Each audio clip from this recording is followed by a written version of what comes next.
I'd like to call our February 6th special meeting to order.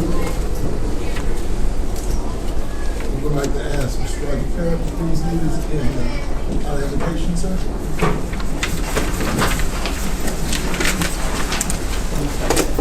Our most kind and gracious Heavenly Father, Lord, we thank you for this day. It's a beautiful day you've given us, and we have you to give all the praise and the glory to. Lord, as we come to this meeting tonight, I just ask for your guidance, dear God, among this board. Be with us and watch over us, dear God, and help us make the right decisions for our school system. Bless our faculty and staff. Be with them in the schools, dear Lord. Minister unto them, and again, bless your nation. It's in your name we pray. Amen.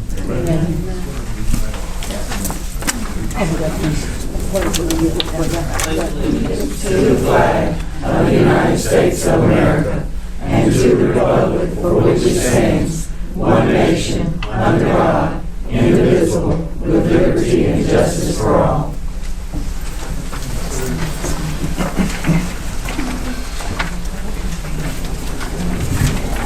Could we get a motion to approve the agenda? I'd like to approve the agenda. Second. Then you talk second agenda to approve in discussion. None, ready to vote? All in favor, let it be known by the sign of aye. Aye. Let's have it. Agenda has been approved. The first item. Facilities. Thank you, Mr. Chair. We want to take an opportunity to thank all the visitors that came out tonight. We certainly appreciate any input that we get from our community. They're such a vital part of what we do, and we want them involved in all steps. What I want to do tonight is to give information on where we are in terms of the various things that we've done with school facilities. I know the board is at the point where you need to make some decisions about how you want to move forward in terms of addressing facilities for the school district. So what I'll try to do is to capture that, talk about some of the issues that I know we will face as a district that are now some changing dynamics that were a lot of part of what we looked at before. But essentially everything that we've talked about is about the same. It's just a matter of trying to make a decision about what we feel is best. So I'm going to spend not a whole lot of time, but I will go through what I have. And at that point, I want the board members to be able to ask me questions.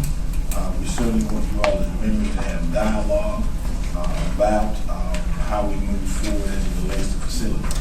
I do want to add that Mr. Lewis, he was Barry Lewis, was supposed to call in on the phone conference so he could listen in. I did text him earlier. He said he was still at work, so at any point he contacts us, that we would be able to dial him in so he could listen to the meeting. And at the end, I'll obviously give board members an opportunity to dialogue, have a conversation among yourselves and with administration. And at that point, hopefully you'll have information so that at some future date, you can make a decision about direction for the superintendent. I'll certainly share my thoughts and ideas with you about school facilities.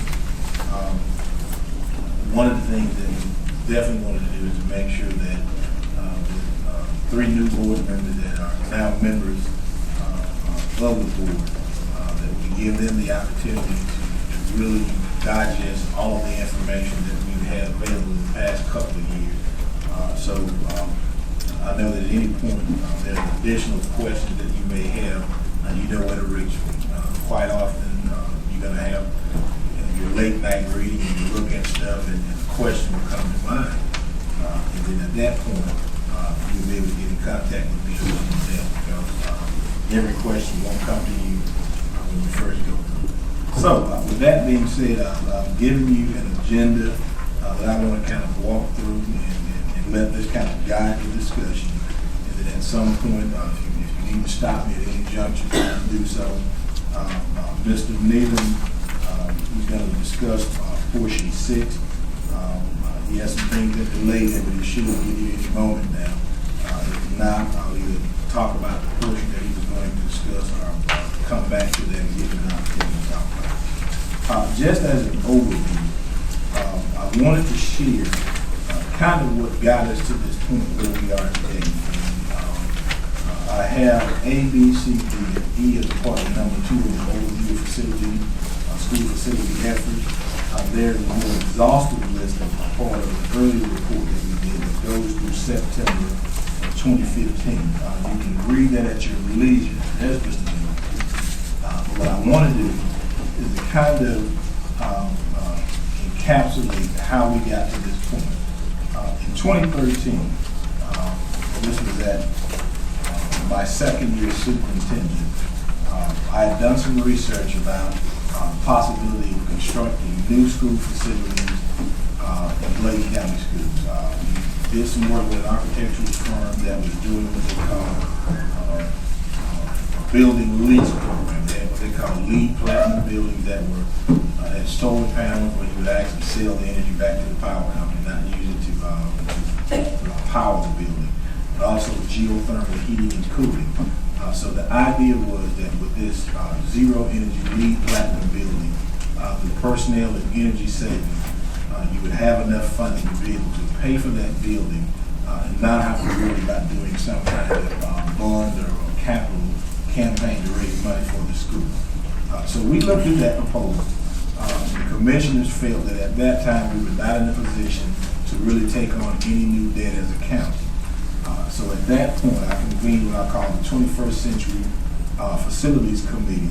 And out of that, we had some recommendations that were made from there were probably close to 20 people that were on that committee. I think Mr. Rose, you were part of the committee. I know Dr. Smith was here at the time, and a couple of other board members. But out of that, recommendations came that we should continue with what we have, maintain the building that we have, and that the county should look at 2021 when the current debt is retired to think about taking on any new debt.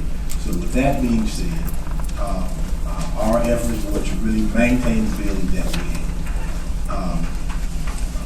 By the spring of 2015, we had meetings with county commissioners. They had concerns about the liquidity of the district, whether or not we were bleeding money.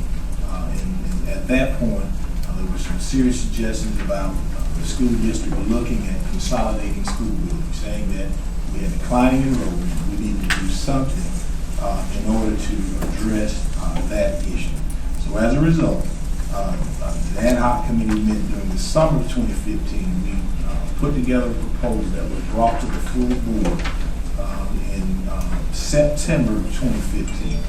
And at that point, the board stalled on moving forward. There was a lot of pushback from the community, I would say. There were some different opinions between various people in the community about whether or not this was a good idea. So as a result, we also put a hold on what we were doing. It took time to have additional information shared with the community about what the board had done, the administration had done to meet the letter of the law to be able to consolidate facilities. Also out of that, the Department of Public Instruction conducted a facility study that was shared with the board in the summer of 2016 that really gave an idea about the condition of our facilities and recommendations that they made about how we should move forward. Now we're at the point to where we have new board members, and we wanted to make sure that they were up to speed on all the information related to why we had to look at making decisions about school facilities. So with that, I'll see if there's anything that I may have missed if someone would want to add to the timeline of where we are today. Anybody wish to add anything? I want to ask something. Yes, sir. Why we don't have the forum proposal that the people had to say first? Well, if you recall, Mr. Rutler, several motions were made to have. This one motion was made. I made that one. Okay. Well, a motion was made by you. That motion never passed. So that kind of stalled the board from being able to have community forums. I think that's a very good question, so that the community will understand that in order for the board to move forward with any kind of consolidation plan, the final stage of that involves having a public forum where the community has an opportunity to give feedback. And then once that statutory requirement has been met, then the board is able to make decisions about what they want to do in the school facility. So Mr. Rhodes is absolutely right that was a portion that caused the board not to be able to make any decision because those forms were not, there was a motion not passed again. It wasn't even second, Dr. Tim. Right. Yeah, the motion was made, but the motion was not passed because it was not second, and it died on the floor. There are no other comments. I'll move to number 3. And one of the things I want to do is to give you a review of school enrollment, kind of what we're spending on utilities and the amount of staff that are being paid out of state positions. If you look at item B, it gives you the breakdown of the enrollment of all our schools. You're looking at both kindergarten to whatever grade level. You're going to have some schools 4th grade, 5th grade, 6th, 8th, 5th, and in the high school. And it also will give you numbers as it relates to pre-K. Pre-K students, those funds are coming from different funds. So whatever we have in terms of allotments or positions, those are funded by the grant that we get to run that program. Some of that is also the exceptional children program. So one of the things that we recognize is that we've had the continued decline in enrollment. Some schools have actually seen increases in enrollment. This particular year, both East Bladen and West Bladen are up, as well as Elizabethtown Primary. Dublin is about stable. There may be about 3 or 4 students, give or take, where they were last year. The remaining schools that dipped slightly are stayed where they were. I've also included information about utilities because one of the things that you have in terms of cost savings is that if you close the building, then that is one of the places where you see savings.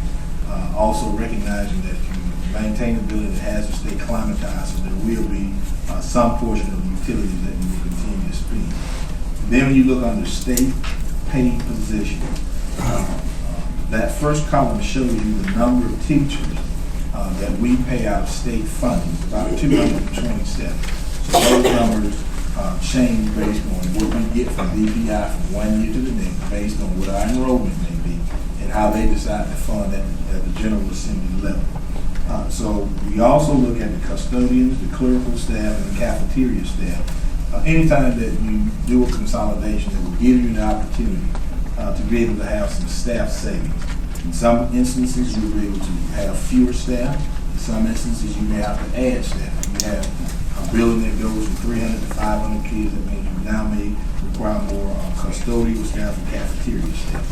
So that is just a synopsis of what the enrollment looks like and the number of teachers that we have. Now, this is something that's new, and this is under number 4, where we talk about the class size from K-3 and the House Bill, should be House Bill 3. This is a new bill, and you'll see this is item C that's in your packet. And this is just a House bill that we do expect to pass the General Assembly this year. And this is going to have an impact on how we're able to fund teachers for the K-3 level. Now, if you look at item C, the General Assembly originally passed a bill that said a school district could not go 3 students beyond what the funding formula was for a class. For example, in kindergarten, they give you 1 teacher for every 18 students, but the class size maximum would be 21 students. At this point, we have a class size maximum that's 25. So what that means is that regardless of what the funding formula is, you can put up to 25 students in the class. Now that legislation has changed where you can only do 3, which would have an impact on the number of teachers that we would have to provide. 24 is the class size max, I was correct. So now I want to take you back to item B, where it says state paid positions. And what you see is the column that says HB3 immediate. And based on the fact that now you would be allowed to go 6 students to go to the class size max, that identifies the additional number of teachers that we would need as a district if this legislation passed. So you'll see that Booker T. Washington required 3 additional teachers. Bladen Lake 1, Dublin Primary, a half a position, East Arcadia 1, Elizabeth Town, Plainview Primary 2, for a total of 7.5 teachers. So those positions would have to come out of current positions that we already have. So we would either have to have additional funding, or we would have to use current positions that we would have and increase the class size in grades 4 through 12. So I do wanted to share that with the board so that you'll understand that regardless of what we may decide to do, if and when this bill passes, that's going to have an economic impact, something that we got to think about as we move forward. Okay. The next thing I want to talk about, are any questions about the class size bill? I know there's a lot of conversation out there in the general public when we expect to pass. Any questions about it?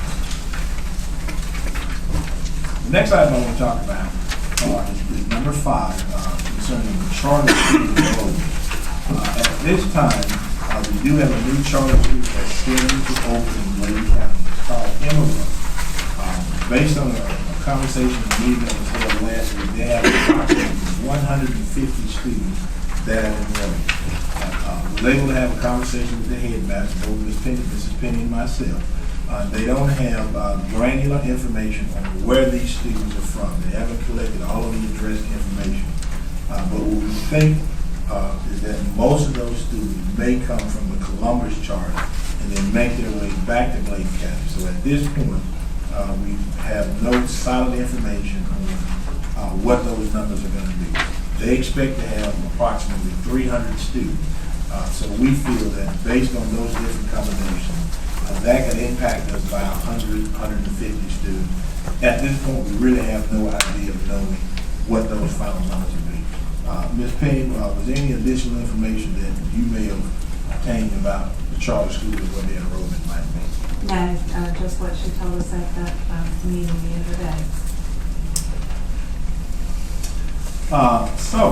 With that said, the next item I want to share with you is looking at the possibilities of consolidation. And I'm going to allow Mr. Lou Nealon, our maintenance director, to sort of chime in at this point. Ms. Rackens has a PowerPoint that's up, and this is Mr. Nealon's copy. This is one you're going to use. So I'll let him come up, and I'll give some comments, and then I'll kind of turn it over to him. Over the past few years, we've discussed several options in terms of how we might want to consolidate. And A through E under 6 kind of gives a synopsis of some of those combinations that we talked about. The problem is that depending on the type of combination that you make, and depending on whether you have like-type schools, in other words, schools that have the same grade levels, that will determine whether or not you actually see any savings. So we talked about those various combinations. Those are still out there. And I want to give Mr. Nealon an opportunity to kind of share with you some of the information that I've asked him to look at so he can enlighten the board and the community. Mr. Nealon. Good evening, everybody hear me all right? I'm pretty loud anyway, I'm not like me that coming, but really all this is just a visual way of looking at what DPI put into their recommendations, which I came here in January, but even before I arrived, that was something I was already looking at and becoming familiar with. So I just worked off the assumption from previous meetings and discussions that that's probably the way we would go. As I went through that, I looked at how they evaluated the buildings. I thought they brought a pretty comprehensive team of people down to look at the condition of all the existing buildings. I read through that, and I certainly didn't see anything that would make me think that those weren't the right options. But as a new person looking at it, one way that I wanted to look at was I spent more time trying to think about the impact on the gaming facility if we did follow those DPI recommendations. And as you look at that, the one thing that's for certain, if Plainview students went to Dublin, for sure Dublin would have to be expanded. That school would physically have to have additional classrooms added on to them. So even though it's not as many children as some of the other scenarios, the fact that we would have to extend one of those wings really makes it the most impact on it, especially because to actually build that is going to take a degree of time. Not just the cost of it, but the actual process of going through DPI, getting things approved, soliciting bids, and all those kind of things. And I just didn't put those in particular orders. The next one I went to was with Booker T. Washington, and the students went both to the east and Bladen. And actually, that one I think, and just by going around and looking at the existing facilities, it's really not a whole lot of impact. Dr. Taylor mentioned some of the things that, even with that House bill that come up, the one thing you'll find in that DPI report that is true in a lot of our facilities already is we already have to make a lot of changes to the ADA requirements, sizes of bathrooms, and we have to do that anyway because of the age of the facilities. And any other county like ours would have to do that too. But we would probably have to do that a little bit quicker because we'd be having those students. And then as you look at the last scenario where all the middle school kids start coming here to E-Town Middle School, even though that is a lot of different students going from different schools and going to different places, really, I think, just from my perspective of the facility itself, it actually has the least impact. And that's primarily because of the space available in that school due to its size, and compared to the other ones, even though it is the old high school, is still a fairly newer facility compared to the others. So even though there are a lot more moving parts there, from my side of looking at things, I thought it had the least impact on the facilities that became students. If there's no questions, I'll switch on to the next one. So just to kind of get back to Dublin and the impact there, I did look at some of the things Dr. Taylor had already looked at. We looked at a modular facility being added to it, and what I would like to say about that, that's not mobile units, it's nothing like that. It is a modular type building, but it's on a brick foundation. There's lots of different versions of that. But I think it would be a lot more like what you see sometimes going down the road, and you see the modular homes that are built on a foundation and they come in 3 or 4 pieces, but it's a regular home. It's really more what that is. So again, like I said before, the real challenge of that is just deciding if you're going to do that, when you're going to do that, because really it probably takes about 3 months to build it and complete it. So you really got to back off a couple of months, and I really think to be safe, you want to say 6 months, because you're going to have to send things through DPI and get plans approved and all that kind of stuff. You want to have a little bit of room to maneuver there and be open and ready the following school year. The other thing I did, and actually you'll see a quote there from modular. That's an existing quote we had gotten from the Modular Technologies folks before I even arrived. But I did go ahead and I called Cumberland County, kind of our closest neighbor, who's probably doing most of the building around, and I got with their plan individual there in operations, and they pretty much plan from 130 to 150 square foot range is what they use for a plan factor. So I just kind of put it in the middle right there. And regardless, to build that same size thing in kind of traditional wing of the building is a little over $1 million for sure. And then really, the second bullet there for number 2 and 3 is I was just kind of highlighting the same thing on that first slide and just adding that if we do make those changes, even though those are fairly minimal impacts on the game facility, I do have a pretty small staff here. There'd be some things that would still have to be done and get ready for accepting those other students. And I think we would do a little bit of extra small contract services over the summer to be able to get ready to do that. And of course, the last bullet is really what Dr. Taylor mentioned, and it's really kind of hard to determine what that would be until you kind of determine how much of the facility, if you did close it, would not get used at all versus some. And what I mean by that, a lot of these facilities have gyms. I really can't imagine a gym would not continue to be used by the community like they are now. And there might be other parts of the facility that they might stay in use. But either way, that's something that would come later. We have to figure out what the cost is. Until such time that the school system was able to transfer that property to the county or a private vendor or whatever. Until that happens, we have a degree of responsibility for that, I'm sure. And there's one more, right? Another thing that I looked at, and I talked to Dr. Taylor about it, and a lot of people will spend a lot of time looking at energy savings. I think they are a significant good goal to have. I just think sometimes, especially in the school systems, my experience has been when people are seeing that, especially if you have a school system that has a lot of older facilities like we do, you can save a lot of that money on energy, but if it's really, really old, there can just be a lot of things that go along with the regular upkeep of that building that really go into that total operational cost. And I think the older a facility is, it takes a lot longer to get that savings back and really realize all of it. In other words, in a newer facility, if you make those upgrades, I think you would make your money back a little bit quicker.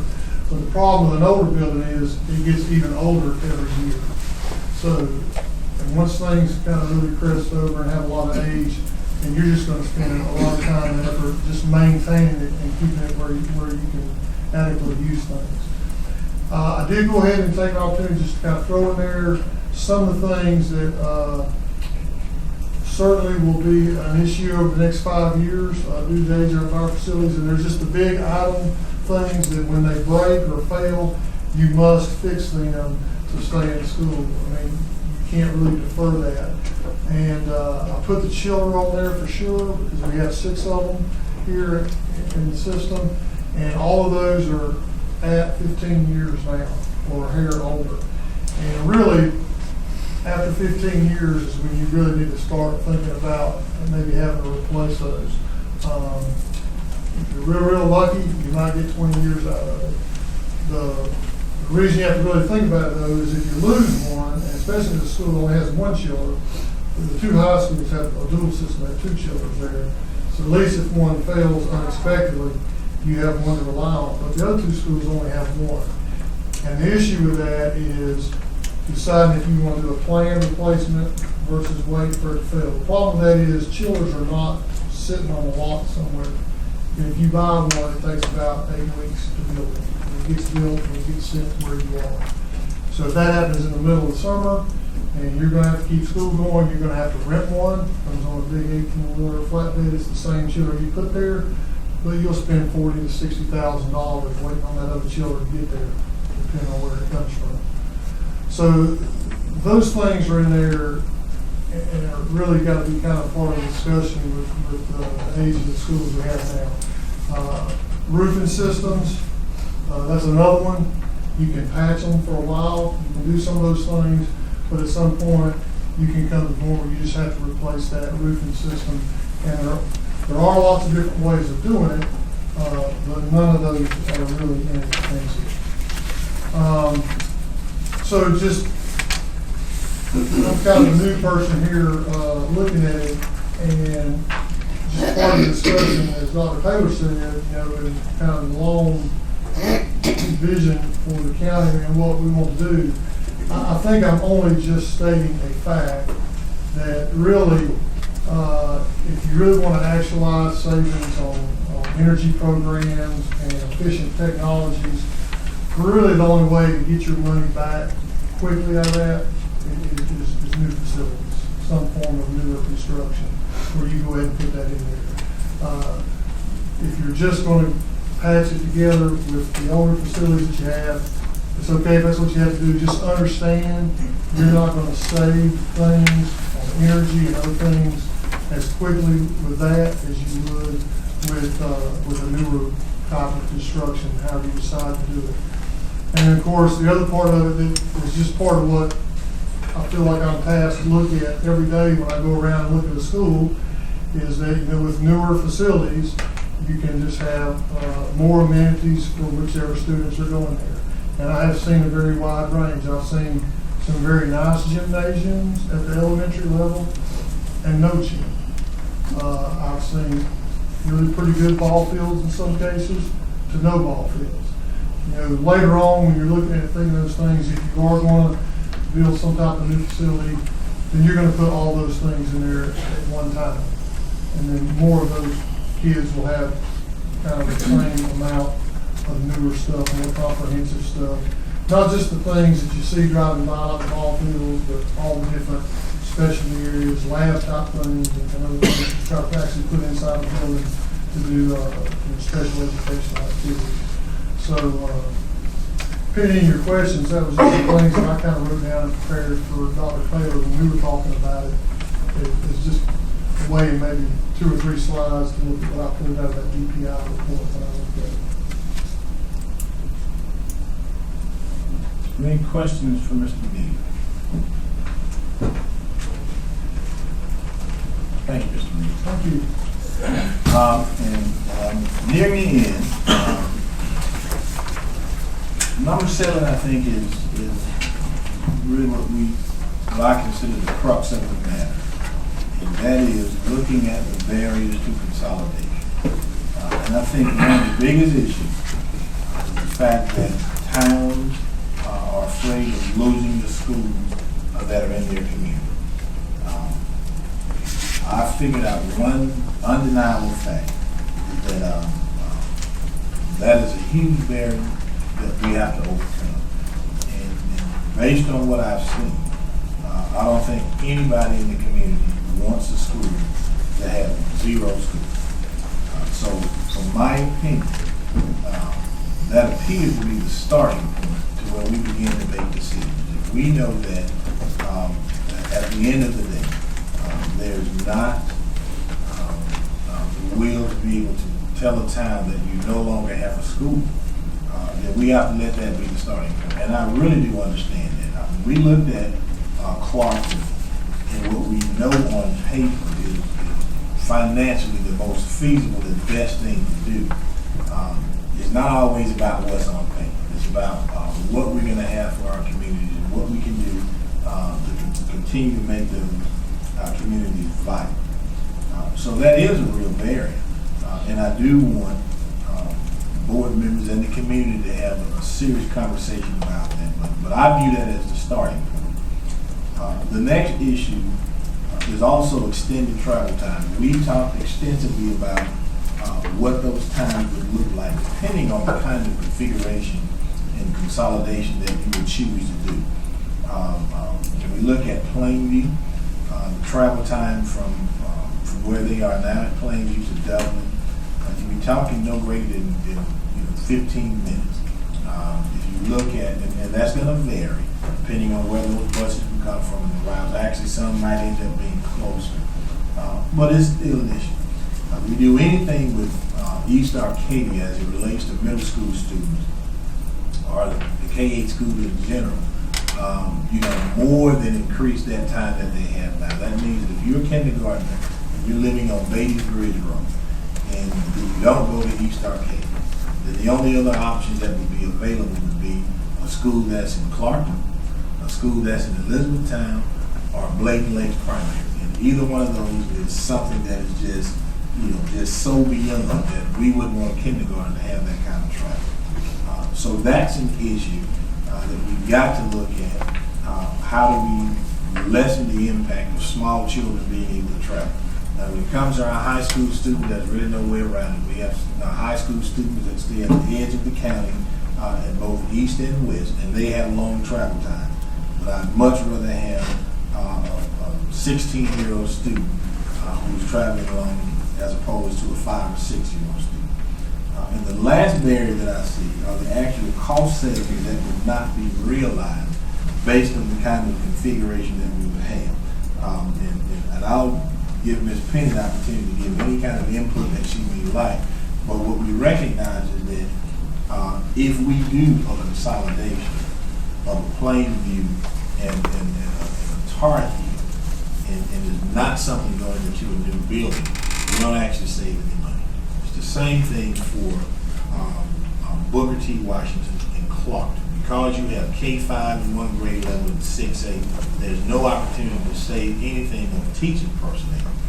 You will see some savings as it relates to classified and support staff. But then you still have the issue of principals under contract, which now would not be paid by the state. So I'm going to pause and give Ms. Penny an opportunity to give any input that she would like on school configuration and savings. Dr. Taylor is exactly right.